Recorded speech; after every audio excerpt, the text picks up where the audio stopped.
तेयोंग की जिंदगी जैसे फिर से रंगों से भरने लगी थी। अब वो अकेला नहीं था, जंगकुक अब उसके साथ ही था। भले ही उसके रंगों में लहू के बजाय सदियों पुराना सन्नाटा दौड़ता हो। जंगकुक अब वापस कॉलेज आने लगे थे, पर बहुत संभल कर। वो सिर्फ दूर से ही ते को देखते, जैसे उसे हर वक्त अपनी आंखों के सामने रखे बिना चैन नहीं आता। ते भी अब पहले से ज्यादा खामोश हो गए थे, लेकिन उनकी खामोशी में सुकून था, क्योंकि जंगकुक थे। रात को अक्सर ते की खिड़की के बाहर जंगकुक बैठे होते थे और वो दोनों चुपचाप एक दूसरे को देखा करते। बातें कम होती थी, लेकिन निगाहों में सब कुछ साफ लिखा था। एक रात जब ते हॉस्टल के कमरे में अकेले थे, उसे महसूस हुआ जैसे कोई और भी है वहां। उसने आवाज लगाई, जंगकुक, पर कोई जवाब नहीं आया। अचानक खिड़की अपने आप खुली और कमरे का तापमान गिर गया। ते ने डरते हुए पीछे मुड़कर देखा, लेकिन वहां कोई नहीं था। उसी वक्त जंगकुक भागता हुआ अंदर आया। उसकी आंखों में खून की लहरें थीं, चेहरा तनाव से भरा। तुम ठीक हो? उसने लपक कर ते को थाम लिया। मैं ठीक हूँ, पर ये सब। जंगकुक की नजरें अब पूरे कमरे में घूम रही थीं। कोई था यहाँ। उसका लहजा सख्त हो गया। क्या मतलब? ते ने घबराकर पूछा। जंगकुक की आंखें अब गहरी होती जा रही थीं। तुम्हारी खुशबू अब सिर्फ मुझे नहीं खींचती, उसने धीरे से कहा। किसी और को भी तुम चाहिए थे, और वो इंसान नहीं है। इतना कह के जंगकुक वहां से चले गए, लेकिन ते उसको कुछ समझ में नहीं आ रहा था कि क्या हो रहा है। उसे जंगकुक रहस्यमय तो लगता था, लेकिन अब ये कौन है?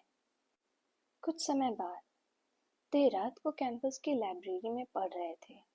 अचानक लाइट चली गई और सब जगह सन्नाटा छा गया।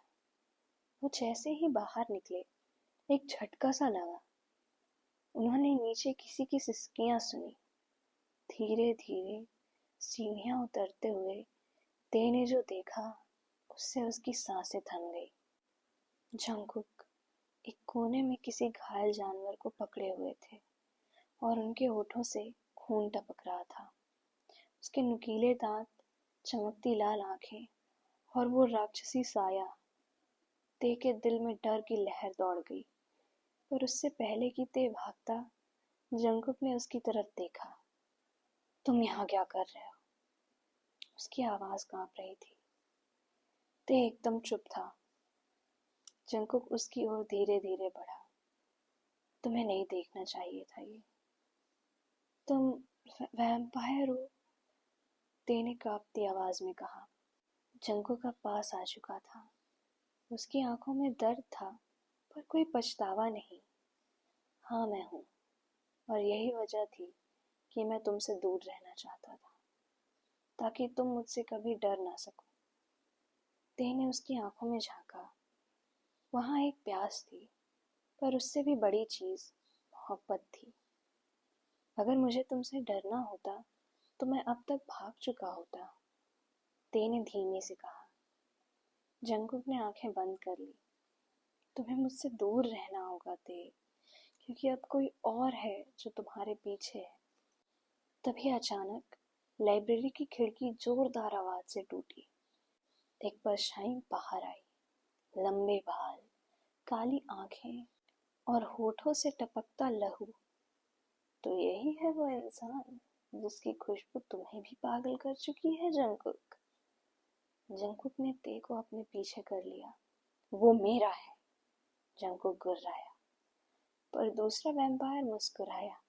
तो चलो देखते हैं कौन किसका होता है। जंगकुक की आंखें जैसे आग उगल रही थी।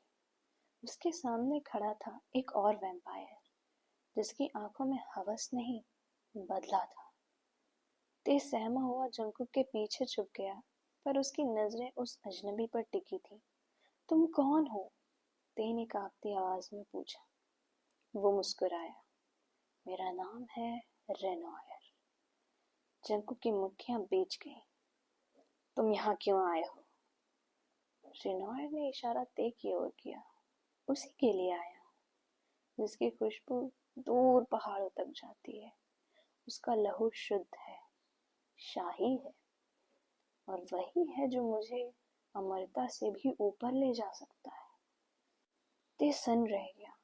शुद्ध? क्या मतलब? ते ने नजरें नीचे कर ली। अब वो राज भी बाहर आ चुका था। ते का खून आम इंसान जैसा नहीं था। उसकी नस्ल में एक जादुई रेखा थी। उसके पूर्वज कभी किसी वैम्पायर हंटर के कबीले से जुड़े थे, जिनके खून में वो शक्ति थी जो वैम्पायर को जला सकती थी या उन्हें और ताकतवर बना सकती थी। अगर कोई उनका खून पी ले तो वो बहुत ताकतवर हो जाता था। जंकुक ने गहरी सांस ली।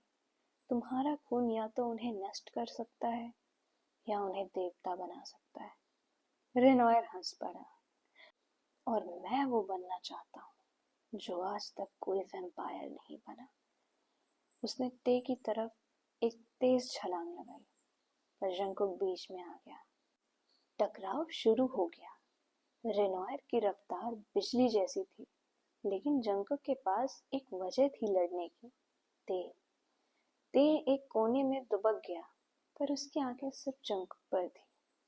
रेनॉयर ने जंकुक को एक तरफ फेंका। तुम अब भी इंसान से प्यार करते हो। तुम्हारी यही कमजोरी तुम्हें मिटा देगी। जंकुक ने उठते हुए कहा, कमजोरी नहीं, यही मेरी सबसे बड़ी ताकत है। उसने ते की तरफ देखा। तुम भागो, जितना दूर जा सको। ते चिल्लाया, नहीं, मैं तुम्हें अकेला नहीं छोड़ सकता।